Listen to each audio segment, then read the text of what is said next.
Erev Tov. Ok. Erev Tov. Ce soir, Bet Av, Shiur Leilou Nishmat, Mazal Bat Rachel, qui était la grand-mère de Madame Kouriad, qui est toujours parmi nous, alors que les Limoud, Bémet, de ce soir, il soit Leilou Nishmata, qui prie pour sa famille, que Be'at Hashem, ensemble, on puisse voir Nehamat Eretz Israël. Perek Aïnchet, Perek 78, c'est un long Perek. Alors on va déjà, comme d'habitude, commencer. C'est quoi la Ségoula? Qui l'a écrit? Pourquoi il a été écrit?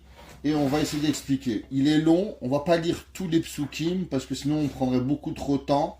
Il y a 72 psukim, on va essayer de faire ce qu'on peut le faire le maximum. Alors, Segoulat Amirato, la Ségoula de lire ce Tehillim, Liskot lechen vechesed lifne hashiton v'hammalchut. Ceux qui veulent avoir de la grâce, si par exemple ils vont devoir être plaidés devant un roi, devant un ministre, devant quelqu'un, alors ils disent ce Tehillim.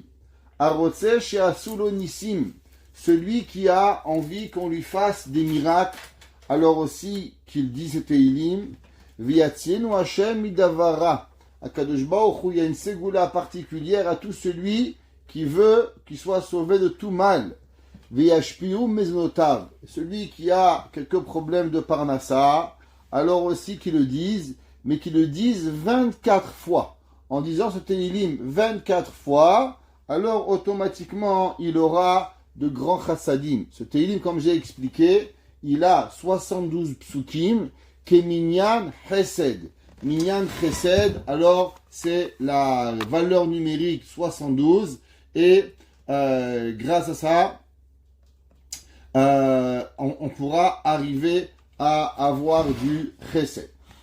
Qui a écrit ce Tehillim et pourquoi il a été écrit ce Tehillim? Alors, on va commencer, on sait que depuis le deuxième période du Tehillim, deuxième partie du Tehillim, c'est pas David Ameller qui l'a écrit, c'est Asaf qui les a écrits avec d'autres personnes. Maskil.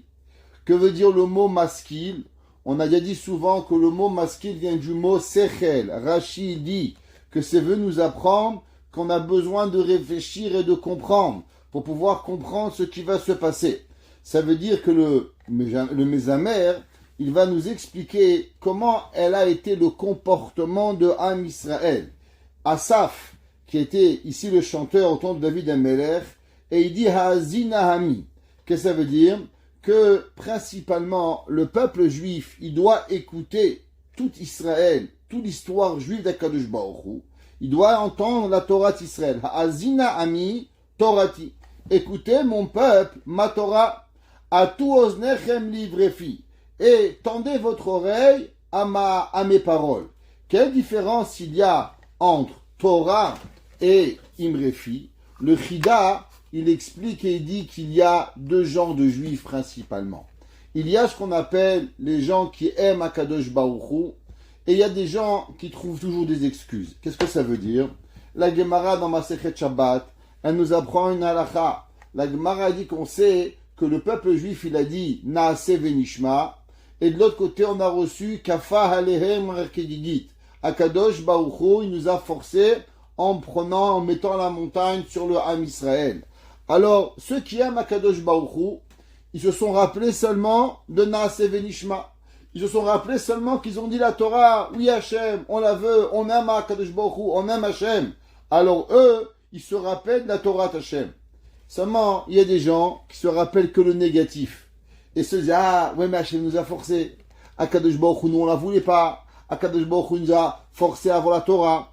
Alors à ces gens-là, pour les ramener à la Torah, imrefi, il faut leur parler pour pouvoir que eux ils vont écouter la Torah d'une jolie façon pour pouvoir se rapprocher de Akadosh Baruch Hu. Et avec cela, alors ils vont revenir à la Torah. Il y a un commentaire incroyable qui est rapporté au nom du Shevet HaLevi. Shevet HaLevi, c'était le Rav Wosner, qui était le Dayan de Bnei Brak pendant plus d'une cinquantaine d'années. Et il dit la chose suivante. Et il dit qu'il y a deux façons d'apprendre la Torah. Et j'aimerais partager avec vous d'abord une petite anecdote qui s'est passée au temps de Rav Chaim Kanievski Zechuto Yagen Aleinu.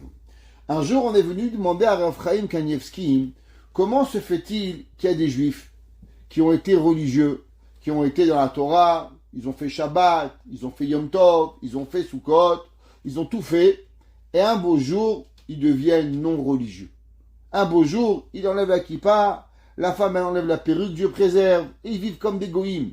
On appelle ça Talmid chez Piresh, un homme qui était religieux, qui va tout lâcher la Torah. La Gemara dit même que eux, ils sont les plus difficiles à revenir. Un homme, il ne connaît pas la Torah, c'est facile à le ramener la Torah. Mais un homme qui connaissait la Torah, qui a relâché la Torah, il lui est même plus difficile de revenir. Alors on a demandé à Rav Chaim, comment se fait-il que ces gens-là qui ont connu la Torah, ils peuvent lâcher la Torah? Et Rav Chaim, il a dit, à cause qu'ils n'ont pas goûté à la beauté de la Torah. La Torah, c'est pas seulement un permis ou un interdit. La Torah, elle doit être rentrée dans le cœur d'une façon tellement belle, tellement d'ahava, tellement d'amour, que la personne ne peut pas s'en empêcher. Alors il dit, le Rav Wosner, qu'il y a deux façons dans l'étude de la Torah. Il y a des gens qui étudient la Torah, ce qu'on appelle mekufia. Ils sont forcés. Tu les vois, encore une fois, je suis désolé, je répète la même chose, mais des tchabeb.com. C'est pas des blagues. Ils arrivent à la synagogue le matin, mais tu as envie de lui dire, mais va te faire pendre. Peut-être que tu seras plus heureux. Parce que le gars, tu le vois Shabbat matin à la synagogue, mais il t'angoisse, il te rend la rasera. Tu dis, mais c'est pas Tchabeb. Chez moi, même Tchabeb, c'est mieux que ça. On est plus heureux à Tisha B'Av que chez toi, le jour de Purim. Comment c'est possible d'y arriver? Et ils sont là, et ils nous angoissent. Pas une blague. Je dis des choses qui sont réelles. Et le Rav, il dit qu'ils étudient sans joie. C'est pas moi qui le dis. Le Rav Wosner, il dit, ils apprennent cette Torah sans simcha, sans douceur, sans avoir. C'est marqué que tous les matins, on dit Veha'arev na Hashem Elokeinu. Qu'est-ce que ça veut dire Veha'arev na Hashem Elokeinu befiot amecha vetzetzanu vetzetzae tzetza amecha kulainu yodei shemecha. Veha'arev, ça veut dire de douceur. On veut que la Torah Kadosh Baruch Hu, elle rentre chez nous, pas avec force. On veut que la Torah elle soit belle, la Torah elle soit en douceur, pour pouvoir y arriver. Parce que c'est seulement cette façon, il dit, que la Torah elle peut nous rapporter. Il dit le Rav Wosner, quelle Torah une personne peut avoir qui va le ramener à Kadosh Baruch Hu? Quelle Torah? Comment un homme il peut apprendre? Ne fais pas A, ne fais pas B, ne fais pas C, mange pas ci, mange pas là. Comment cette Torah elle peut venir et donner à la personne l'envie d'Akadosh Baruch Hu? Il dit seulement une Torah qui vient avec ahava. Une Torah qui vient avec amour, alors elle amène la personne à pouvoir se connecter avec Akadosh Baruch Hu.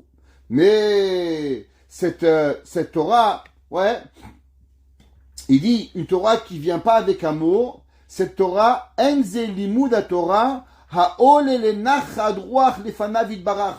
Il dit, il faut savoir qu'une Torah qui vient pas avec amour, elle fait pas plaisir à Hachem. Tu fais la Torah, t'es un bon juif, tu fais Shabbat. Mais est-ce que ton père, il est fier de toi? Est-ce que Akadosh Baruch Hu, il est fier? Aval ha'ofen hasheni. Il dit, mais la deuxième façon qui amène la personne, c'est que la personne, elle rentre ses 248 membres, ses 365 nerfs dans la Torah. Vechash et ha'arivut ne'imut yididut. Et il ressent une connexion profonde avec Akadosh Baruch Hu. Et il dit, Umitor vetilat Hashem bara bepiv. Et comment on sait quand la personne, elle étudie avec forcé, parce qu'il a peur, parce qu'il aime, parce qu'il a envie? Il dit comment l'homme il parle. Baruch Hashem, on a le cours du mercredi. Baruch Hashem, on a le cours sur la paracha. Baruch Hashem, on a Shabbat. Baruch Hashem, on a un moment même pour se rappeler du Khurban Bet Hamikdash. Baruch Hashem, tous les matins on a la mérite d'avoir nos téfilines. Est-ce que l'homme il louange avec sa bouche les mitzvot d'Akadosh Baruch Hu, les bontés de Dieu, ou bien l'homme il est fait? Mais c'est quand qu'il a dit, waouh, merci Akadosh Baruch Hu d'avoir des beaux téfilines. Merci Hashem d'avoir des beaux tzitzit. Merci Hashem d'avoir quelque chose pour pouvoir y arriver.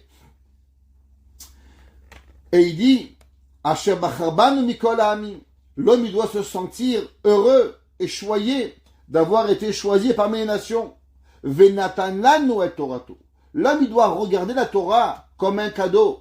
Il ne doit pas regarder la Torah comme si que, malheureusement, on pourrait arriver et on pourrait on a été forcé.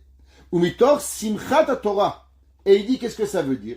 Quand l'homme, il raconte la Torah, quand l'homme, il parle de Torah, mais saber beshivro venuya shel HaKadosh Baruch Hu. Il dit, l'homme, il doit raconter la beauté de HaKadosh Baruch Hu, de tout ce qu'il a fait. Il dit, limud kazeh ou bebchinat shir vashevach. Quand l'homme, il raconte pourquoi on a reçu Kriyat Yam-Souf, pourquoi on a reçu les 10 plaies d'Égypte, comment HaKadosh Baruch Hu, il s'est dévoilé au peuple juif au Har Sinaï, à 6 millions d'hommes, de femmes, d'enfants, que tout le monde, il a eu ce mérite. Et il dit, ha'ol nachadroach ou me'orer ha'hamim lemala. Celui qui étudie comme ça, alors il réveille des miséricordes d'HaKadosh Baruch Hu. Et c'est pour ça que le pasuk il dit, ha'azina ami torati. Écoutez, mon peuple, ma Torah, ha'tu iznechem le'imrefi. Tendez vos oreilles à mes paroles. Il dit, qu'est-ce que ça veut dire? Que l'étude de la Torah, elle doit être d'une façon que la personne, elle a envie d'étudier. On raconte qu'il y avait un jour un rat dans une yeshiva, il avait un grand succès. Tous les élèves, ils arrivaient à l'heure. Et les autres élèves dans les autres classes, ils arrivaient toujours en retard. Alors un jour, un professeur, il lui a demandé, qu'est-ce que vous faites, monsieur le professeur, que dans votre classe, tous les enfants, ils arrivent à l'heure? Et nous, dans notre classe, on n'arrive pas à les avoir avant 15 minutes de retard tous les jours. Sûrement spécialement à Montréal en hiver, c'est pas facile avec les routes et c'est normal des fois d'avoir des retards. Mais il y a des enfants qui aiment arriver à l'heure et qui font tout pour pouvoir arriver à l'heure. Il y a même des parents des fois qui veulent pas que leurs enfants ils arrivent à l'heure parce que ça les stresse. Moi je me rappelle quand j'étais directeur d'école, et ben tous les matins je me mettais devant l'école et je disais pendant les 5 premières minutes de 8h25 à 8h30, je me mettais à la porte et j'embrassais et je disais bonjour à 5 enfants. Il y a des enfants qui aimaient mon bonjour. Alors ils s'assuraient pour arriver à l'heure. Un jour, il y a un père, il est venu me voir et il m'a dit « Rav Krimizi, je vais écrire une pétition pour vous faire renvoyer de l'école. » Je dis « Ah oui, pourquoi ?» Il m'a dit « Parce qu'à cause de vous, mon fils, il m'oblige à arriver à l'heure. » Catastrophe. Faut arriver à l'heure maintenant. Je lui dis « Pourquoi ?» Il m'a dit « Parce que mon fils, il attend de vous votre bonjour. Et qu'il en peut plus, il me rend fou. Alors, ou vous arrêtez de venir à la porte, ou je mets une pétition pour vous faire renvoyer. » Bon, qu'est-ce qu'on peut faire? Baruch Hashem, qu'on soit renvoyé pour des bonnes choses. Mais il en reste, c'est que ça arrive. L'enfant, il a envie d'avoir un bonjour. Alors, le père, le Rav, il a répondu, tous les matins, avant de commencer mon cours, je commence par une histoire de la Torah.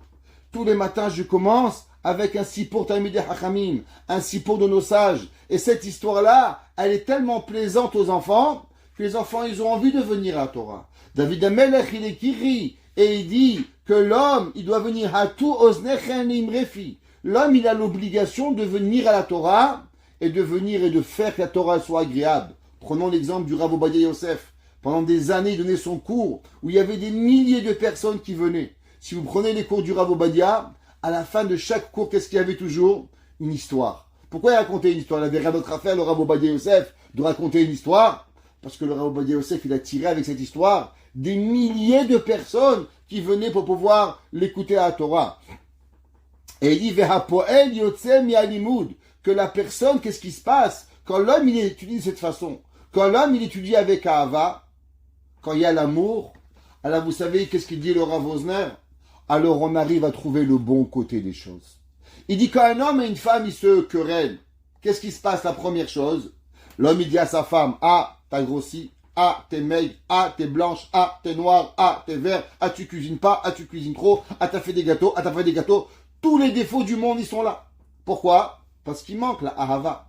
À l'inverse, quand il y a l'amour entre un homme et sa femme, le mari dit, tu es belle, t'es beau, t'es joli, t'es maigre, t'es grand, t'es blanc, t'es noir, t'es bronzé. Qu'est-ce qui arrive? Pourquoi il trouve toutes les qualités du monde? Parce que quand il y a la ahava qui est créée, alors la même personne, on lui trouve tous les compliments à avoir. Il dit, David Amelech, c'est pareil. Il dit, si l'homme, il a envie de voir la Torah, si l'homme, il étudie cette Torah, que cette Torah, elle est forcée, cette Torah, elle vient pas avec Ahava, alors il n'arrive pas à être Mosher.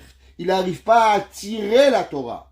Mais quand la Torah elle vient avec amour, alors automatiquement, hatu oznechem, on va tendre l'oreille, imrefi, pour pouvoir écouter ce qu'Akadosh Baruch Hu vient. Et il dit, c'est pour ça que, intéressant, c'est marqué dans le Pasuk Gimel, David Amelech, il dit, Asher Shamanu, qu'on a écouté, Valedaem, Ve'avotenu Sipru Lanu. Et nos parents, ils nous ont raconté. Il dit, je comprends pas. La Torah, c'est des histoires. La Torah, c'est des enseignements. Pourquoi la Torah, David Amelech, il appelle ça des histoires? Depuis quand la Torah, elle a un concept de sipour? Qu'est-ce que la Torah, elle veut dire? La Torah, c'est pas des sipurim. La Torah, c'est quoi? La Torah, c'est des tzivuyim. Tzav et Bnei Israël. Daber et Bnei Israël. Et mort et Bnei Israël. Alors, pourquoi la Torah, elle s'appelle sipour? Et il dit qu'en vérité, un homme, quand on lui parle de quelque chose qu'il aime, alors automatiquement, il n'est pas en train de lui raconter un tzivouï. Il vient quoi? Il s'appelle un sipour. Quand la personne, elle parle de Torah avec Ahava, alors automatiquement, toutes les mitzvot de la Torah, comment elles s'appellent?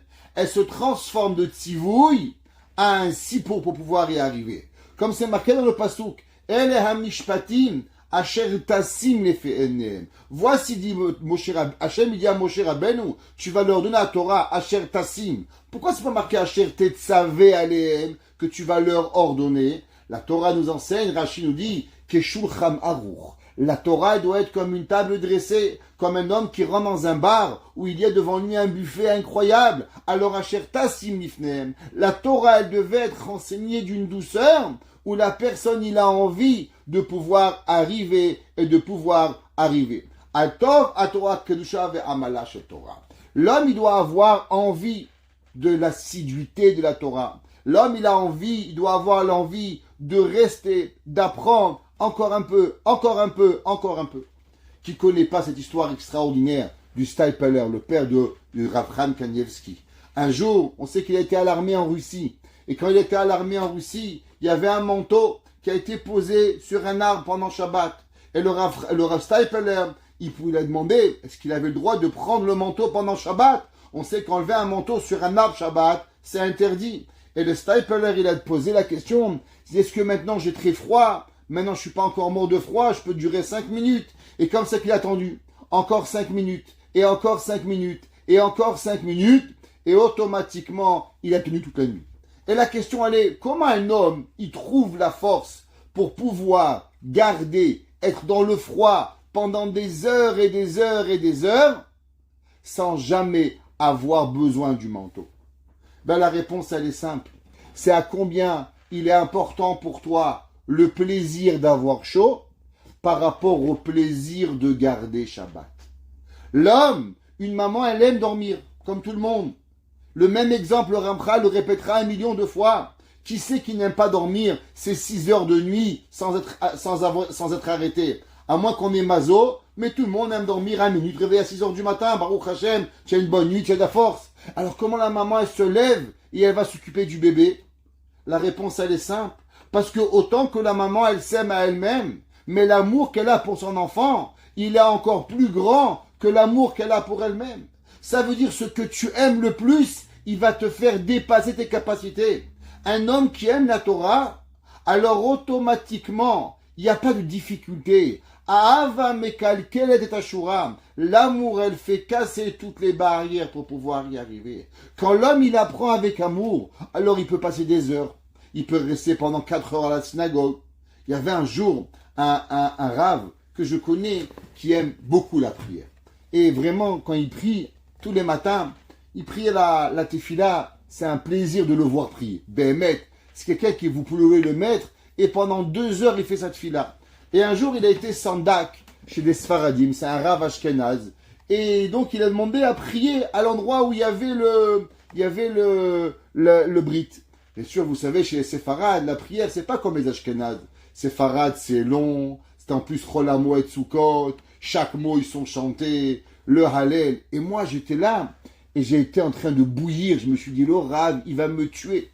Je l'ai fait venir, un Rav Ashkenaz, chassidique, dans une communauté séfarade où chaque mot il est chanté, le Hallel, le Kaddish. Eux ils ont de faire Shacharit, Mincha, Arvit, Moussaf de Kippour, pendant que nous on fait juste le Shacharit de Chol HaMoed. Et à la fin de la prière, ça avait duré 2 heures. Presque près, j'allais aller m'excuser auprès du Rav. Et le Rav il me regarde, il me dit d'un regard avec tellement d'amour, Israël Meir, merci. Là, je lui dis, mais merci de quoi, Rabbi? Il me dit, mais quelle beauté! J'ai pu dire chaque mot de la tfila avec mon temps, sans prendre le temps d'un autre mot. Viens que je te dise merci de la belle prière que j'ai eue. En vérité, le problème n'était pas chez lui, mais était chez moi. C'est que nous, on est vite pressés de prier. Mais lui, il aime tellement la prière qu'à la place de voir une prière pendant 2 heures, qui était pour lui un calvaire, eh ben pour lui, c'était le plus beau des cadeaux que je lui avais fait, parce qu'il était bloqué dans la tefila, était venu pour pouvoir être sandak, il avait nulle part où aller, et il a enjoy, il était heureux de ces 2 heures où il pouvait dire Amen, Yehe, Sheme, il pouvait dire tous les mots, Shir, Hamaalot, Halleluka, Hallelou, en chantant Az, Yashir, chaque mot il était compté. Comme il ramène le Harizal, et il dit que l'homme, quand il doit dire les psuké des Imram, il doit les dire comme si qu'il compte des diamants et des pierres précieuses qu'il avait. Alors ce Rav qui aimait la tfila, et qu'il aime encore la tfila, quand il a eu cette chance de prier chez des séfarades où tout était enchanté, à la place de voir la lourdeur, à la place de voir le chazan, c'était trop long, et ben pour lui c'était l'inverse. Pourquoi? C'est parce qu'il avait la ahava. Comme nous, si je vous réveille 4 fois par nuit, vous allez être énervé. Mais quand votre bébé vous réveille, vous êtes heureuse. Je me rappelle quand on avait notre premier enfant, ma femme et moi on se réveillait. Elle me dit où tu vas? Je vais voir si elle respire. Je me réveillais la nuit pour voir si elle respirait. Je dirais qu'elle respirait, je la regardais, je repartais dormir. Tellement j'étais heureux, le fait de savoir que le bébé il respirait, ça me une simchat achayim. Heureux. Aujourd'hui, un homme, tu lui dis, ben, va réveiller 4 fois par nuit. Mais tu es malade. Mais quand on avait un bébé, le plaisir de savoir et de le voir dormir, c'est une simcha. Pareil, la Torah. L'homme qui aime la Torah, le temps il n'est pas long. Il peut rester 1 heure de plus, 2 heures de plus, sans jamais s'arrêter pour pouvoir arriver à étudier. Il y avait un jour, un rabbin, il s'appelle le Rav Nissim Rebibo, qui était un grand ilouï dans la Torah. Il habitait Marseille. Et un jour, 1 heure avant Yom Kippour, il appelle sa chavruta et il lui dit, dis-moi, est-ce que tu peux regarder dans tel livre? Il y a là-bas un mot que dans mon livre il manque. Est-ce que tu peux me dire c'est quoi ce mot? Alors le Rav il est parti et il lui a vu et vraiment il manquait un mot dans son livre. Alors ce Rav il a raconté ça à une autre personne. Et tu sais le Rav Ribibo, 1 heure avant Kippour, il était occupé à me demander un mot dans un livre de Torah. Alors la personne était jeune à l'époque, oui c'est un grand Talmid Chacham, il lui a dit mais il n'est pas un peu malade ce mec? Qu'est-ce qu'il a? 1 heure avant Kippour, il est intéressé à savoir s'il manque un mot de plus ou un mot de moins. Dans le livre, ça va, tu feras ça dimanche. C'est pas important maintenant. Et le Rav lui dit, ça prouve que tu n'as pas la ahavat à Torah. Parce que si tu avais l'amour de la Torah, alors quand tu as l'amour de quelque chose, ni Kippour, ni Sukkot, ni Tisha B'Av, l'amour a détruit tout. Et l'homme ne peut pas passer à Kippour s'il sait qu'il n'a pas compris quelque chose. Comment il peut arriver dans Kippour avec pas l'idée claire à propos de son étude de la Torah? Alors pour qu'il puisse arriver à Kippour, pour qu'il puisse manger sur le Tamafseket, pour qu'il puisse arriver Behemet, alors il a besoin de pouvoir avancer et de pouvoir être là. Alors c'est ça qu'il dit le Rav Wosner. Le Rav Wosner il dit que la Torah, elle doit être apportée comme un sipour. C'est pour ça que c'est marqué au moment, vous savez que tout le monde pose une question.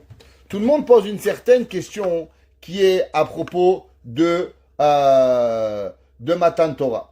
Il y a une grande question qui est rapportée, que tout le monde connaît, qu'au moment où Am Israël, ils ont dit Naase Venishma, où les Béné Israël, ils ont dit à Kadosh Baruch Hu, on va accepter la Torah et après on va l'écouter. Tout le monde demande, mais d'où les Béné Israël, ils ont su dire cette force-là de Naase Venishma. Venez, on va faire, et après, on va écouter. Alors, il dit le Rav Wosner, c'est marqué dans le Pasuk. Vayavo Moshe vayisaper la'am et kol divrei Hashem. Et Moshe Rabbeinu, il est venu, il a raconté tout ce que Akadosh Baruch Hu, il a ordonné. Et il demande au Rav Wosner, mais quoi, Akadosh Baruch Hu, c'est des histoires qu'il a racontées. Akadosh Baruch Hu, Moshe Rabbeinu, il a expliqué toute la Torah. Qu'est-ce que ça veut dire, vailler sa père? Il dit le Rav Wosner que quand Moshe Rabbeinu, il a expliqué la Torah, à combien la Torah elle est grande, à combien la Torah elle est belle, à combien chaque mot de Torah, c'est quelque chose qu'on n'a même pas d'idée. Qu'est-ce que ça veut dire? Alors ceci ça a tellement enflammé le peuple juif que le peuple juif est arrivé avec la volonté de dire quoi? Naase venishma. Ça veut dire que pour qu'un homme, on lui donne la Torah, bien sûr si tu veux la Torah, ben tu ne peux pas manger ça, tu ne peux pas faire ci, tu ne peux pas faire là, il dit merci beaucoup, je ne veux pas ta Torah. Mais si l'homme il vient, et si l'homme il donne la Torah, et cette Torah, elle vient à la personne avec un amour tellement profond, alors automatiquement, l'homme il a envie de pouvoir faire la Torah. C'est pour ça que c'est marqué dans le Passouk, plus tard dans le Passouk, Vayakem edut beyakov, vetorah sam beIsraël. Ça veut dire que quand la personne il arrive et il devient avec un Israël, il vient avec la Torah, alors la Torah, elle peut devenir une partie intégrante d'amour avec Akadosh Baruch Hu pour pouvoir y arriver. On va sauter un petit peu et on va arriver dans le Passouk Tet. Principalement, de quoi il parle ce Teilim? Ce Teilim, il parle quand on est arrivé en Israël, comment malheureusement le peuple juif, il va fauter. Et à chaque fois qu'il va fauter, Akadosh Baruch Hu, il va les punir. Après, ils vont faire Teshuvah. Et Akadosh Baruch Hu va les rapporter. Ils vont construire le Mishkan Shilo. Après, Akadosh Baruch Hu, il va détruire le Mishkan Shilo. Après, on va construire le Beth Amidash. Après, encore une fois, Akadosh Baruch Hu, il va nous enlever. Et chaque chose, elle vient, bien sûr, malheureusement, à travers des miracles. On perd la Emouna. Akadosh Baruch Hu doit nous punir. Et après, Akadosh Baruch Hu, il vient et il nous ramène. Et bien sûr, le passage qu'on va voir, que Akadosh Baruch Hu, il va nous dire que jamais il va nous abandonner, malgré les erreurs que l'on peut faire. Akadosh Baruch Hu est avec nous. Dans le Passouk Tet, le Passouk il dit comme ça, Bene Ephraim, les enfants de Ephraim, Noshke Romekeshet, ils se sont battus avec des arcs, Afrou Beyom Kerav, et ils ont été renversés le jour d'une guerre. Et là, il y a une grande discussion dans la Torah à propos des trois grands commentateurs, Rashi, le Radak et le Ibn Ezra. À quel moment il y a eu une guerre particulière qui s'est créée entre Béné Ephraïm et les ennemis d'Israël qui sont principalement cette famille. Alors Rashi, il a cherché dans la Torah et Rashi, il n'a pas trouvé d'autres moyens de dire à quel moment il y a eu, on pourrait dire, cette guerre avec Béné Ephraïm. C'est seulement avant ces 30 ans la sortie d'Égypte. Alors comme on sait, il y avait dans la Torah 30 ans avant que Moshe Rabbeinu, ils viennent et ils disent Pakod Yifkod Elokim Etrehem. Alors les Béné Ephraïm, ils ont voulu sortir d'Israël. Rashi dit que c'est à ce moment-là que Béné Ephraïm sont sortis d'Israël. Ils avaient mal calculé le temps et malheureusement, ils vont mourir. Et c'est pour ça que le passage qui dit Béné Ephraïm Noshke Romekeshet. C'est à ce moment-là qu'ils vont venir et qu'ils vont périr. Nous dit Rashi, de là on apprend quelque chose d'incroyable, que l'homme il peut avoir de bonnes intentions, mais la Torah donne des paramètres. Elle donne des paramètres. La Torah nous a appris que pour pouvoir sortir d'Égypte, il devait y avoir un prophète qui vienne et qui dise Pakod Yifkod Elokim Etrem. Béné Ephraïm, malheureusement, ils ont fait des calculs, même s'ils avaient raison. Mais du fait qu'il n'y a pas un avis qui est venu, donc il manquait une condition sine qua non, obligatoire, à la sortie d'Égypte, qui était qu'il y avait un prophète qui vient, alors ils vont périr. La Torah, c'est pas un demi-Torah, et c'est pas un quart de Torah. La Torah, elle doit être basée sur des principes.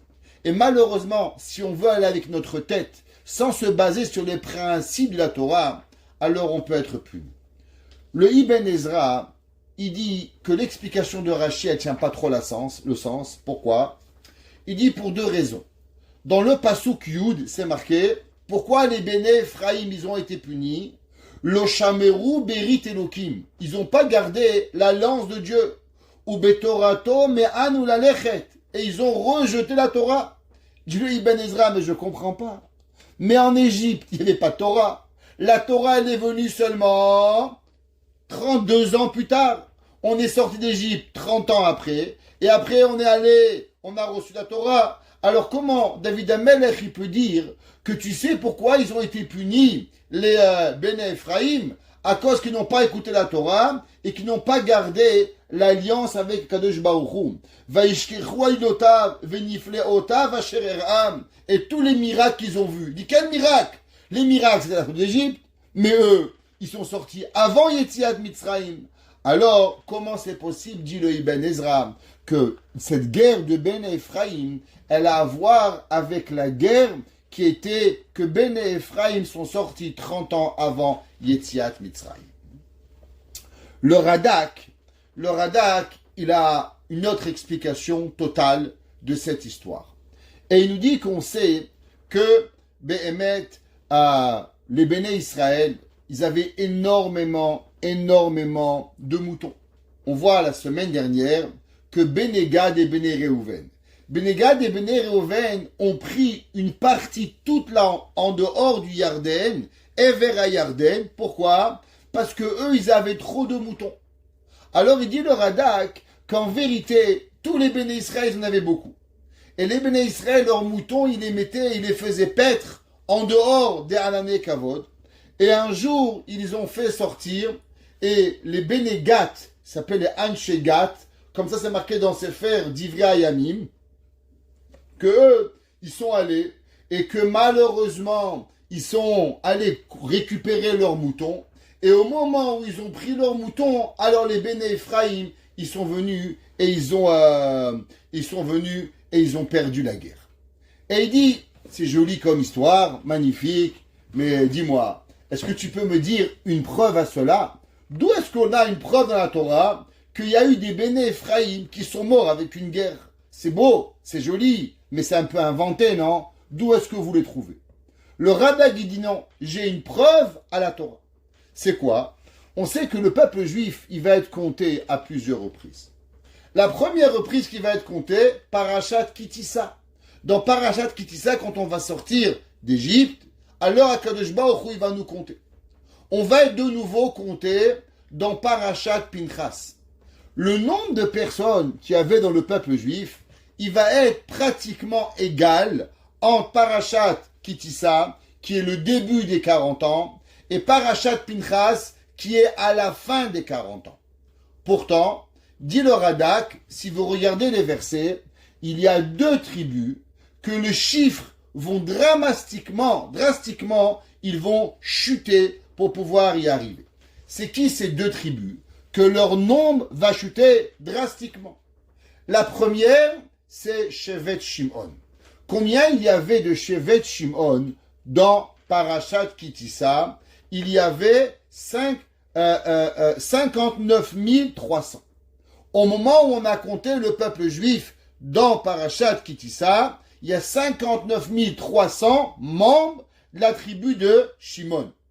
Dans la tribu, quand on compte Shimon, plus tard dans Parashat Pinchas, on trouve seulement 22 200. Il demande le Radak, comment c'est possible qu'on est passé de 59 300 à 22 200? Il dit le Ibn Ezra, tu sais pourquoi? Rashi nous enseigne, à cause qu'il y a eu 24 000 qui ont été tués à cause de Zimri.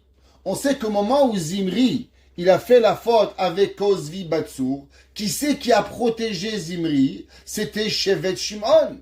Alors tous les morts, les 24 000 morts de la tribu de Shimon, faites 22 000 plus 24 000, alors vous arrivez presque au même chiffre qu'on avait avant. On arrive à 48 000, plus ou moins, qui arrivait 46 000. Alors, on a eu d'autres morts, mais on n'est pas très loin du compte qu'il y avait de 59 000.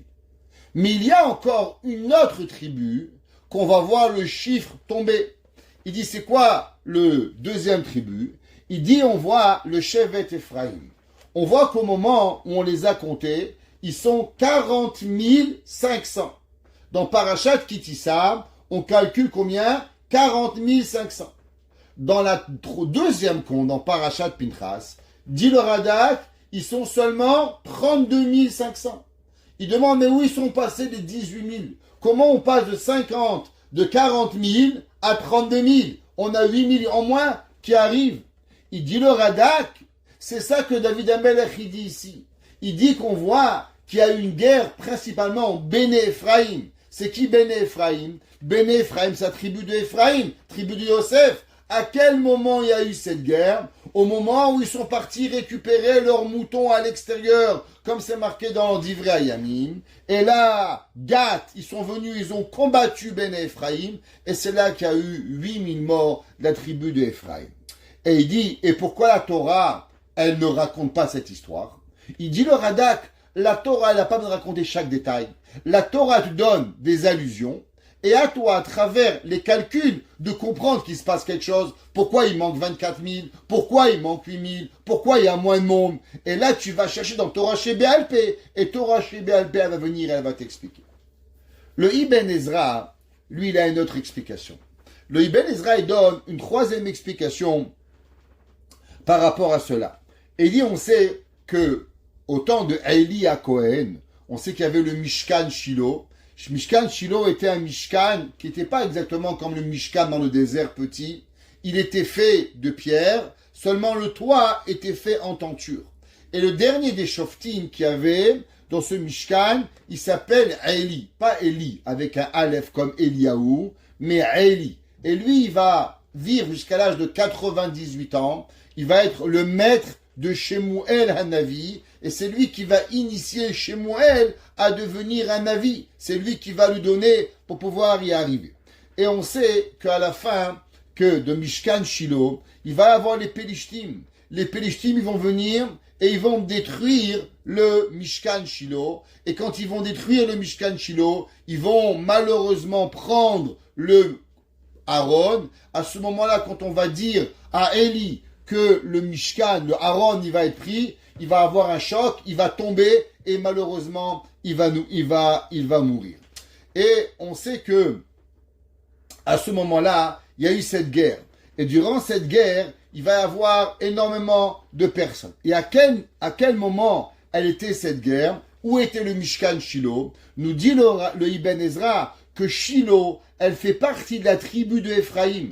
Alors, qui c'est qui a défendu le Mishkan qui était dans le Mishkan Shiloh? Eh ben, c'était Shevet Ephraim. C'est à ce moment-là que le Passouk qui vient et dit Béné Ephraim, Noshke Keshet. Ils sont allés se battre, Afrou Beyom Kerav, et malheureusement, ils vont perdre cette guerre. Et pourquoi ils vont perdre cette guerre? Alors, on sait qu'à ce moment-là, il y a eu beaucoup d'entre eux, ils faisaient Avodazara, ils faisaient des bamot qui étaient interdits, ils faisaient des sacrifices qui étaient interdits. Alors c'est pour ça que Akadosh Baruch Hu les a punis. Et c'est ça que le pasuk qui dit Lo shameru berit Elokim. Ils n'ont pas gardé l'alliance d'Akadosh Baruch Hu ou betorato me'anu lalechet, et ils ont refusé d'aller avec la Torah pour pouvoir y arriver. Dans le pasuk 15, on va sauter un petit peu juste pour pouvoir arriver. C'est marqué dans le pasuk. Yevaka tsurim bamidbar, que quand ils vont arriver dans le désert, alors ils avaient besoin d'eau. Akadosh Baruch Hu, il leur a ouvert la mer, et dit le pasuk, Vayesh kithomot rabba, Akadosh Baruch Hu va leur faire boire énormément d'eau. Le Rada qui dit sur cela, qu'est-ce que ça veut dire? Et il dit, Belashon Rabim. Pourquoi c'est marqué en Yevaka Tsurim, qu'Hachem il a ouvert des rochers? Normalement, ça aurait dû marquer Yevaka Tsur. Il a ouvert une roche. Pourquoi c'est marqué Tsurim? Alors, il nous dit que, on sait qu'au moment où Moshe Rabbeinu, d'abord il y avait Myriam, que Myriam elle a donné l'eau, après Myriam elle est nifteret, Alors on a eu de nouveaux rochers. Et c'est là que Moshe Rabbeinu, il a frappé le rocher et il n'a pas tapé le rocher. Alors on sait que le rocher qui a sorti de l'eau n'était pas le même rocher. C'est pour ça que c'est marqué Yevaka Tsurim, qu'Hachem il a ouvert deux roches. Une roche qu'il avait décidée avec Myriam et une autre roche par rapport à Moshe Rabbeinu. Il nous dit le Rav Yaakov Meir Scherter. On sait que la Torah, chaque lettre, elle a une signification. Si vous prenez le pasuk Yevarka Tsurim Bamidbar, les trois premières lettres, Yud pour Yevarka, Tzadik pour Tsurim et Bet Bamidbar, on a la valeur numérique de combien? 102. Yud 10.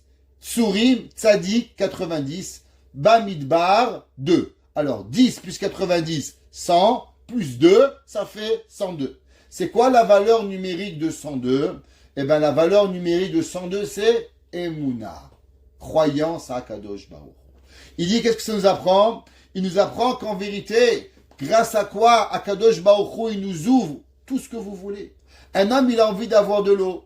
Un homme, il a envie d'avoir la parnassa. Un homme, il a envie d'avoir un shidour. Un homme, il veut. C'est quoi ce qu'on veut? Eh bien, il dit le Rav Yaakov Meir Scherter, c'est qu'on veut qu'on casse des rochers. Qu'est-ce que c'est des rochers? Tu as une vie, tu n'arrives pas à payer tes factures, tu n'arrives pas à avancer, tu prends une claque, tu as l'impression d'avoir devant toi une roche, tu as l'impression d'avoir devant toi une muraille qui t'empêche. Et qu'est-ce que tu aimerais? Avoir quelque chose qui va cacher, qui va casser cette roche, qui va faire tomber cette muraille entre toi et Akadosh Baruch Hu. Yevaka Tsurim Bamidbar. Il dit alors comment on arrive à casser cette roche? Il dit Yud Bet, Yud Tzadik Bet, Gematria Emuna. Grâce à la Emuna, l'homme il est capable de tout casser.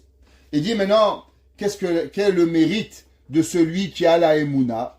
Alors, on n'a qu'à prendre la fin de ces trois mots. Si on prend la fin de Yevaka, il y a le Aïn. C'est combien la valeur numérique de Aïn? 70. Après, on a Tsurim. C'est combien la valeur numérique de même finale? 40. 70 et 40, ça vous donne combien? Allez, petit calcul. 110. Et le Resh, vous avez 200. Alors, 110 et 200, ça vous donne combien? Allez, facile celui-là. 310. C'est quoi la valeur numérique de 310? La Gemara a dit que Atida Kadosh Baruch Hu le'anchil Shai Olamot l'école Tzadik ve Tzadik. Akadosh Baruch Hu, il va donner à chaque tzadik combien? 310 mondes. Pourquoi 310 mondes? Quel est le rapport avec 310 mondes? Alors, vous savez, on va expliquer un principe. C'est un peu kabbalistique, mais on va se l'expliquer facilement. Celui qui l'attrape, il attrape. Et sinon, la prochaine fois. Alors, on sait que dans le monde, comment le monde il a été créé, ce qu'on appelle le monde, il n'y avait rien. Le monde était dans le néant. Même le rien, c'est beaucoup, parce que le rien, c'est l'absence de quelque chose. Quand un verre, il est vide, c'est parce qu'en vérité, le verre, il a été créé pour être un verre. Alors, quand le verre, il est vide, ça veut dire qu'il manque quelque chose, parce que le verre, il a été créé avec une intention d'être plein. Donc, quand il est vide, c'est l'absence. Mais le monde, il n'y avait pas de monde. Donc, il ne pouvait pas avoir du rien, comme on a dit souvent. Donc, le monde, même le rien, c'est seulement un mot utilisatoire qu'on a pris pour pouvoir avoir un mot, dire qu'est-ce que ça veut dire? Rien. Explique le rien sans rien, il n'y a pas, ça s'appelle du rien. Hein, de rien. Hein, il y a celui qui parle un peu l'arabe, il peut comprendre. Il dit je gourniche, il n'y a pas, c'est vide, c'est manquant. Hachem, qu'est-ce qu'il a créé? Yesh mais aïn. Quelque chose du néant. Ça veut dire quoi? Hachem, il n'y avait rien. Et l'homme, Akadosh Baruch Hu, il est venu, il a créé le monde. En créant le monde, qu'est-ce qu'il fait? Alors il a mis la matérialité, la spiritualité, la avodat Hashem, dans quelque chose qui n'était pas là. Ça s'appelle Yesh mais Aïn. Qu'est-ce que c'est la Emouna? L'homme, il est là, il sort dehors, il voit un monde, il voit un patron, il voit des maisons, il voit des voitures, il voit des vacances, il est là. A priori, il n'y a pas Hachem. Hachem, il n'est pas là. Tu vois le monde de tes yeux, demande à Monsieur Dupont. Monsieur Dupont, qu'est-ce que vous voyez? Des montagnes. Je vois des pistes de ski, je vois du gazon, je vois des fleurs. Ouais, vous voyez Hachem? Dit monsieur, vous avez pris des médicaments ce matin? Vous êtes bipolaire? Vous êtes quoi exactement? Vous voyez qui? Je vois pas Hachem, moi je vois rien. Demande à un tzaddik. Dit qu'est-ce que tu vois? Je vois un gazon. Derrière chaque pouce de gazon, il y a un malard qui lui dit que ça pousse. Et la preuve, regarde, même dans le gazon, il y a des tiges de gazon qui poussent et d'autres qui poussent pas. Il y a des fleurs qui grandissent, des grandes fleurs qui grandissent pas. Pourquoi? Parce que là, il y a un malard qui lui a dit pousse. Là, il n'y a pas un malard qui lui a dit pousse. Regarde où elle est tombée la goutte d'eau. Il y avait un oiseau. Un jour, je regardais, il y avait des feuilles qui coulaient, il y avait une goutte. Et sous la feuille, il y avait un oiseau qui est en train de boire, et c'était comme un robinet qui tombait goutte à goutte pour nourrir un oiseau. Je t'embarque chez Molahad. Ça veut dire qu'Hachem, il avait fait pousser une feuille assez grande à un moment, à un endroit spécifique, pour que le moineau, il puisse avoir l'eau qu'il avait besoin. Magnifique. Je t'embarque chez Molahad. Qu'est-ce que ça veut dire tout ça? Ça veut dire qu'on amène le Yesh à Kadosh Baruch Hu dans le néant. De la même façon que Akadosh Baruch Hu, il a amené le monde dans le rien, alors nous aussi, avec la Emouna, qu'est-ce qu'on fait? On amène Hachem à l'endroit où il n'est pas là.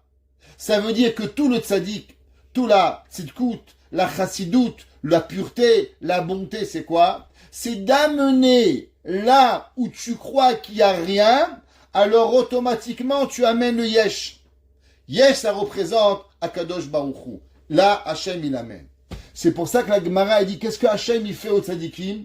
Atid Akadosh Baruch Hu lehanchil. Akadosh Baruch Hu, il va donner l'école tzadik ve tzadik combien? Shai olamot. C'est quoi la valeur numérique de Shai? 310. C'est la même valeur numérique de Yesh. Celui qui a amené Akadosh Baruch Hu dans l'endroit qui était vide, alors Akadosh Baruch Hu, il va venir, il va lui apporter, il va le récompenser avec 310 mondes. Et comment l'homme, il y arrive? Grâce à la Emouna. Ça veut dire, Yevaka Tsurim Bamidbar. Celui qui a d'abord la Emouna, qui comprend qu'avec la Emouna, on peut tout déchirer, on peut tout casser, tous les murailles qui sont devant nous. Alors Akadosh Baruch Hu, Yevaka Tsurim Bamidbar. Alors à la fin, qu'est-ce qu'il va mériter? À la fin, il mérite d'avoir 310 mondes pour pouvoir arriver à ce que Akadosh Baruch Hu, il va lui donner, il va arriver. Le Pasuk 25. David Amelech, il écrit Lechem abirim achal ish. Du pain d'ange. Abirim, ça vient du mot abir. Abir Yaakov, le grand, le fort, l'extraordinaire. Lechem abirim, le pain des anges. Achal ish, il a mangé l'homme. C'est qui l'homme? Bien sûr, l'homme c'est Moshe Rabbeinu, qui la mange dans le ciel. Tzeda shalach lahem la sova. Alors, Chachamim nous expliquent et nous disent, vous savez, il y avait un homme, s'appelait Yoshua. Le pasuk qui dit, Umesharto Yoshua binun, Na'ar lo yamush mitoch haoel. Moshe, il avait un jeune homme qui était avec lui, qui s'appelle Yoshua. Et Yoshua, il n'a jamais bougé de la tente de Moshe Rabbeinu. Qu'est-ce que ça veut dire? Chachamim, ils nous disent qu'il y a des gens, ils aiment bien plaire à leur rabbin. Ils aiment bien plaire à leur maître. Alors quand le rav, il est là, ils sont là. Quand le rav, il sort, ils partent. Moi, je regarde. Des fois, j'arrive à la yeshiva, je suis là le matin, tout le monde est là. Des fois, malheureusement, je dois partir faire une course, je repars à une demi-heure, tac, j'en ai deux qui se sauvent. Ah oui, ils sont partis. Ah, Rabbi, vous êtes partis. Attends, mais tu dis pour moi, mon frère? Tu dis pour toi? Parce que c'est moi, je dois aller à la poste, je dois aller à la banque déposer un chèque pour payer le loyer de la yeshiva, tu te sauves. C'est un nature humaine. Qu'est-ce qu'on va faire? C'est comme ça. Les enfants, tu es là, il vient, tu viens pas, il est pas là. Le maître, il est en classe, tout le monde se comporte bien. Il sort de la classe, et ben les gens ils font les pitres. Ça qui arrive.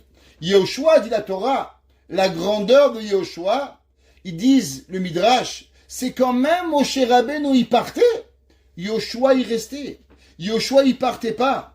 Ça veut dire que, qu'est-ce que ça veut dire? Il nous dit, nos maîtres kabbalistiques, quelque chose d'incroyable. Dans notre vie, on a deux façons d'exister. Il y a une façon où on sent Hachem, où on sent la proximité avec Dieu. Alors le mec, il se lève le matin, il pète le feu. Il est le premier à la synagogue, il va à la tfila, il fait shacharit, il fait mincha, il fait arvit. La maman, elle se lève, elle sent Hachem, elle met son foulard, elle met sa perruque, elle fait ses brachot, elle est là, et elle est Baruch Hachem, elle est tout en feu, tout en flamme pour Akadosh Baruch Hu, parce qu'elle a senti Dieu. Mais des fois, faut le dire, Akadosh Baruch Hu, il joue à cache-cache avec nous. Hein, on ne le voit pas. On n'est pas toujours là à le ressentir de la même façon. Alors, quel est notre niveau de religiosité au moment où on ne sent pas Akadosh Baruch Hu? Au moment où on ne sent pas cette proximité, est-ce qu'on se sauve d'Hachem ou bien on reste avec Hachem? Ils disent les livres kabbalistiques, qu'est-ce que ça veut dire que Yoshua na ou musharto Yoshua binun nar lo yamush mitoch haoel, qui ne quittait pas la tente, même quand Moshe Rabbeinu y partait? Ça veut dire quand tu es pas là, c'est qu'il ressentait pas Hachem. Des fois, il n'avait pas la même sentiment avec Moshe Rabbeinu. Il sentait pas le tzaddik, il sentait pas la force qui venait. Quand même, lui, il venait pas, il restait à la synagogue, il restait au Beth Midrash, il restait en train d'étudier. Pourquoi? Parce qu'on n'étudie pas pour le Rav. On n'étudie pas pour rien, on dit pour qui? Pour Akadosh Baruch Hu. La Torah, elle n'est pas une Torah de sentiment. La Torah, c'est vrai qu'il faut étudier avec amour, mais pas parce que j'aime aujourd'hui le bon Dieu, je lui fais plaisir. Même si je l'aime pas, ben je vais l'aimer, je vais me forcer à l'aimer pour Akadosh Baruch Hu. Et la Gemara a dit, quelle est la raison pourquoi Moshe Yoshua, il a été choisi pour devenir le leader d'Israël? La Gemara dit, vous savez pourquoi? Parce que Yoshua, quand tous les élèves y partaient, eh ben, il rangeait la synagogue. Il avait le parterre. Il s'assurait que quand il arrive, les élèves le lendemain, la synagogue, le Beth Midrash, il était toujours agréable pour pouvoir y arriver. Prenez pas mal ce que je vais dire, mais je dois le dire. Le Rav Eliashiv, il a dit, vous savez pourquoi nos grands-mères, elles avaient des miracles dans leurs mains? C'est comme ça que le Rav Eliashiv, il a dit. Ma grand-mère, elle prie Hachem, elle a été écoutée. Ma grand-mère, elle prie à Kadosh Baruch Hu, elle a écouté, je vous dis. Et pourtant, elle connaissait peut-être pas 1/1000 de ce que je connais. Mais elle avait une émouna 1 million de fois plus grande que moi. Il dit le Rav Eliashiv, pourquoi nos ancêtres, hommes et femmes, ils avaient la émouna, ils priaient Hachem, et à Kadosh Baruch Hu, il écoutait leurs prières. Il dit une seule chose, parce qu'ils avaient le kavod de la Torah. Il dit, qu'est-ce que c'est? Il dit, avant, une grand-mère, quand elle voulait qu'Hachem, il écoute sa prière, qu'est-ce qu'elle disait? Hachem, je vais laver la tombe d'un tzaddik. Hachem, je vais nettoyer le Beth Midrash. Il dit que les vieilles femmes à Yerushalayim, elles allaient avec leur balai pour laver la synagogue. Par Chas v'Shalom, je ne demande pas aux femmes de faire des femmes de ménage, c'est pas ça le but.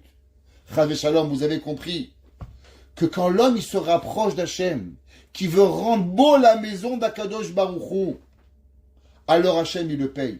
Il y avait un rav, il s'appelle le Sefer HaCharedim. Il avait une barbe très très longue jusqu'au parterre. Et le Sefer HaCharedim, tous les vendredis, vous savez qu'est-ce qu'il faisait avec sa barbe? La semaine, il a roulé. Et le vendredi, il défaisait sa barbe. Et il prenait sa barbe et il lavait avec sa barbe tout le Echal. Tout l'endroit où on mettait le Sefer Torah. Il lavait et après il allait au mikvé pour Shabbat. Et les gens lui ont dit, mais Rabbi, c'est pas propre. Il dit, c'est pas propre. Mais le fait que je rends beau la Torah, alors la Torah, elle va devenir mon ami. Parce que j'adore la Torah. Le Sefer HaCharedim, c'est un Rishon, Gaon Batorah. Je n'ai pas demandé de laver le parterre avec vos cheveux. Je n'ai pas demandé ça. Seulement, je vous explique qu'est-ce que ça veut dire la Torah. À combien la Torah, elle doit rentrer dans nous pour pouvoir y arriver. Yoshua, du fait qu'il s'assurait que la Torah. Et un jour, j'ai expliqué à la yeshiva. J'aimerais partager avec vous. Quel est le rapport avec rendre une belle synagogue? C'est quoi le principe?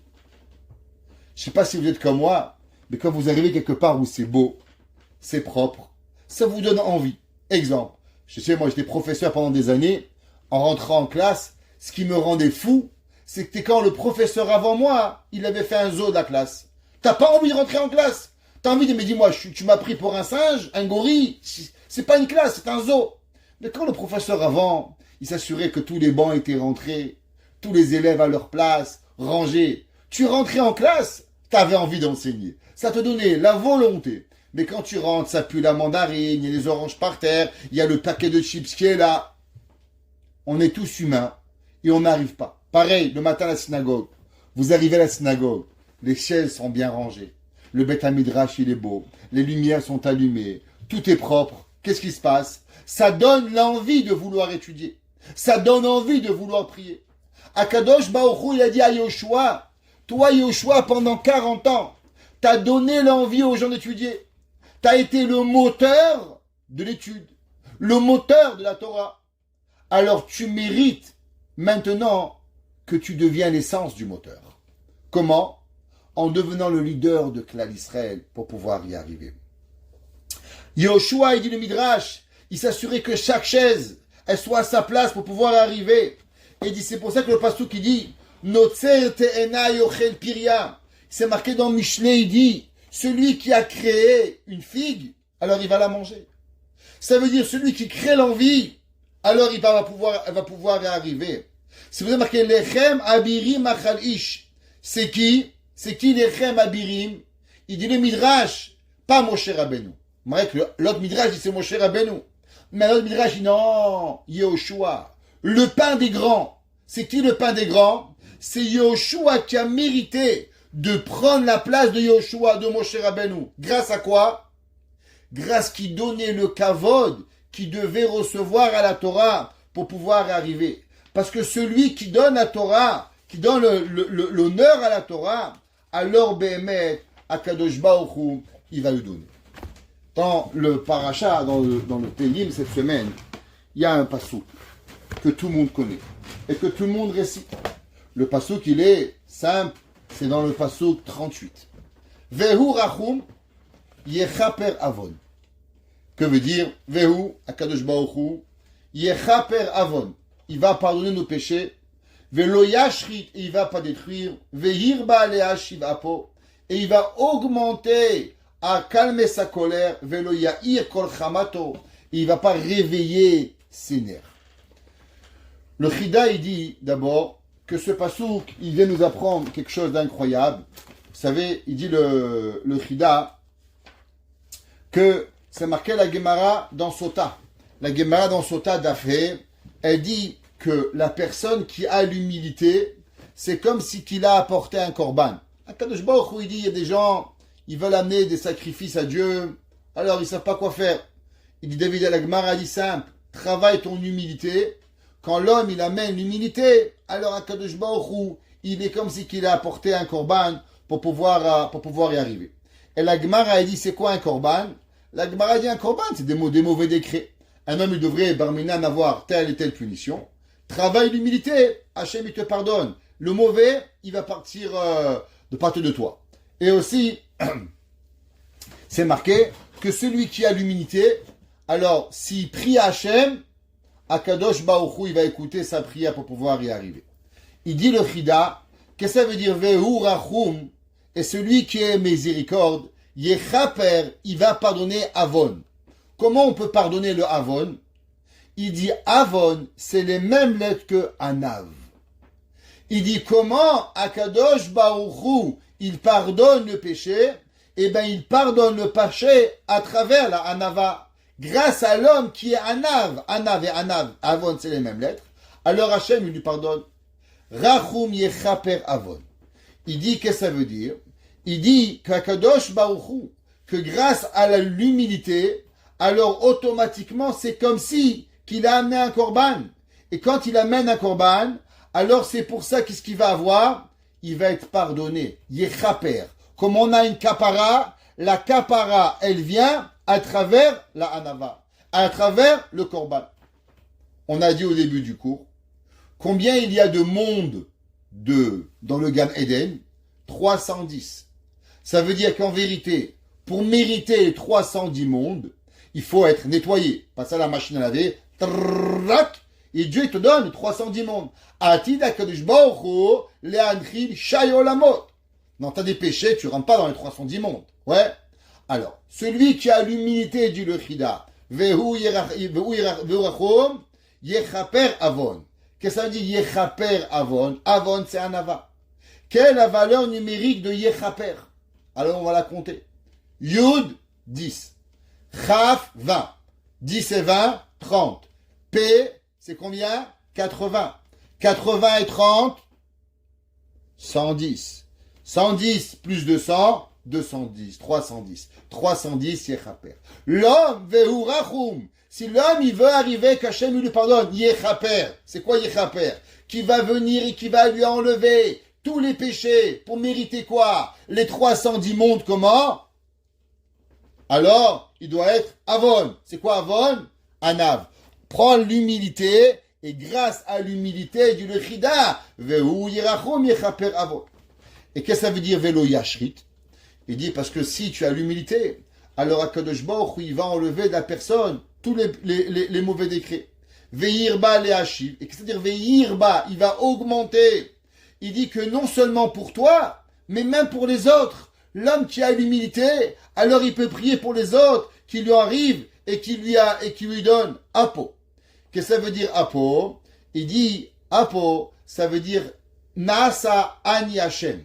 Il dit, c'est quoi Ani Hashem? Je suis Dieu. Il dit Ani Hashem. Hashem c'est combien? Valeur numérique qui est 26. Ani, c'est combien la valeur de Ani? C'est 61. 61 et 26, qui est la valeur numérique de Apo, qui est 87. Alors il dit, Verba le Hashiv, Apo, que Akadosh Baruch Hu, il va être avec lui à chaque moment. Velo Ya'ir Kol Chamoto. Hachem, il va pas lui faire réveiller sa colère, rien. Il dit, un homme qui a l'humilité, le Chida, il dit, Akadosh Baruch Hu, même pas un petit peu de la colère, il va la connaître. Rien du tout. Kemo Sheu Anav. Ouais. Et il dit, à quel niveau? Il dit, eh ben, la colère de Dieu, écoutez, qu'est-ce qu'il dit? Elle est au même niveau que ton humilité. Ça veut dire, c'est une balance. Tu es humble à 10%, tu prends 90% de claques. Tu es humble à 50%, tu prends 50% de claques. Tu es humble à 99%, alors tu prends 1%. C'est à toi de décider à combien tu as envie de prendre des claques. C'est pour ça que Moshe Rabbeinu, qui était Ve'aish Anav Mikol Adam, alors lui, Ve'u Rachum, tout ce qu'il demandait à Dieu, Dieu lui écoutait. Pourquoi? Parce que celui qui a l'humilité, alors Dieu ne s'énerve pas avec lui pour pouvoir arriver. Velo Yashri, Velo Yair, ouais, Mechamatom. Alors il dit parce que tout est beau, tout ce qui arrive pour que Kadosh Baruch Hu, il va donner à arriver. La Gemara, elle nous enseigne, elle dit comme ça. Amar Rabbi Yoshua ben Nevi. La Gemara il a dit Rabbi Yoshua ben Nevi, Bour e kama gdolim nemuche haruach lifna Kadosh Baruch Hu. Regarde comment ils sont grands, les gens humbles devant Dieu. Chez Bécha'a, chez Bet Amikdash Kayam. Parce qu'au moment où le temple il est construit, Adam Makriv Ola, Srar Ola Biado. Un homme il a mien, un korban d'holocauste, tout brûlé. Hachem lui donne une récompense devant lui. Mincha, un cadeau à Kadosh Baruch Hu. Srar Mincha Biado, il a la récompense. Aval Mishedaato Shefela. Dit la Gemara, mais celui qui a l'humilité, Ma'ale alav akatuv ke'ilu ikriv kol hakorbanot kulam. La Gemara dit, Rabbi Yoshua ben Nevi dit, c'est pas comme si qu'il a amené un Ola, ou un Mincha, ou un Khatat, ou un Hacham. Tous les sacrifices, ils sont apportés. D'où est-ce que tu sais? Il s'est marqué dans Teilim, qu'on a vu déjà. Zivrei Elohim, les sacrifices de Dieu, Ruach Nishbera. C'est quoi le cœur cassé? Teilim 51, verset 19. 51, 19. Zivrei Elohim, les korbanot de Dieu, les au pluriel, Ruach Nishbera. Et pas seulement ça, et là, chez En Filatonim Eset. Sa prière, elle est jamais rejetée. Lev Nishba Venitke Elohim Motivze Akadosh Baruch Hu. D'abord, le Chida, il dit, de là, on voit à combien elle est importante, le principe de la Torah. Le Rabbi Nachman de Breslev, il dit, savez que dans le monde, il faut faire très attention de ne jamais croire qu'il n'y a pas de solution. Parce que l'homme qui pense qu'il n'y a pas de solution, alors il amène chez lui, Barminan, l'anti-solution. Et il dit, C'est ça que le pasuk qui dit Velo Ya'ir Kol Chamato. Et il dit qu'est-ce que ça veut dire Velo Ya'ir Kol Chamato? Ouais, il dit Ya'ir, ça vient du mot espace. Il dit Rabbi Nachman de Breslev, pourquoi Yaakov Avinu il est arrivé à combattre Esav? Parce qu'il a fait un espace au cadeau qu'il lui donnait. Il a mis un espace entre chaque. La Torah, il y a un espace entre chaque lettre dans les lettres, entre chaque lettre et lettre. Il dit Rabbi Nachman de Breslev, pourquoi la Torah elle interdit qu'on chevauche et qu'on fait travailler un âne et un taureau en même temps? Ouais, le Issour de Kilaïm. Il dit à cause qu'on sait que l'âne, ouais, il représente qui? Il représente Ishmaël. Le taureau, il représente Esav. Il dit au moment si on mettrait les deux forces ensemble, alors on détruirait Israël. Il dit Rabbi Nachman de Breslev, quand est-ce que l'homme il trouve plus de solution? Au moment où lui-même il dit qu'il n'y a plus de solution. Quand il dit mais qu'est-ce que je peux faire? Il n'y a plus rien à faire. Au moment où toi tu dis qu'il n'y a plus rien à faire, alors malheureusement c'est là que tu es en train de créer qu'il n'y a plus de solution. Mais si tu dis Velo Ya'ir, si tu dis non, il y a encore une solution, le Ya'ir, il n'y a pas vrai, il y a encore du temps, alors Kol Chamato, la colère de Dieu elle va pas venir. L'homme, faut jamais penser qu'il n'y a plus de solution. Parce qu'au moment où il pense qu'il n'y a plus de solution, alors Barminan la solution, elle ne vient pas. Mais si l'homme il a la émouna, que la solution elle est là, alors Akadosh Baruch Hu il le bénit, que Behemet il trouve des solutions. Ve'urachum yechapera bon velo yashrit virba la shivapo velo yair. Elle ne sera pas là, elle se réveillera pas. La colère d'Akadosh Baruch Hu, et il sera béni. Pourquoi? Parce que notre pensée, c'est elle qui amènera la volonté que Akadosh Baruch Hu il nous réveille et il nous bénisse de toutes les berachot de la Torah. Baruch Hanai Leolam. Amen ve Amen.